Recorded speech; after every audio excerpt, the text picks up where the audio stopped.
తల్లే ఒల్లిరుసుకుందే కోడెలాగల్లే యాప పుల్లల షేదు నమిలిందే రామ రామ రామ రామ తలకు పోసుకుందే నా నేల తల్లే అలికి పూసుకుందే ముగ్గు సుక్కల్లే సత్తి ముటల్లే సగబెట్టుకుందే బాయి గిర్కన పల్లె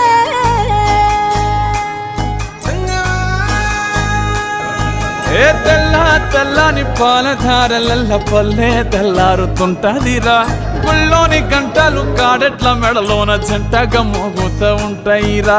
నాగలి భుజాన పెట్టుకుంటే దోస్తులు చెయ్యేసినట్టేరా కొట్టు గోదా పక్కన ఉంటే కొండంత బలగం ఉన్నట్టురా చల్లగాలి మోసుకొచ్చెరా సేను శిలకల ముచ్చట్లు దారి పొడుగు సెట్ల కొమ్మలా రాలుతున్న పూల సప్పట్లు గట్టి మోపులు కాల్వ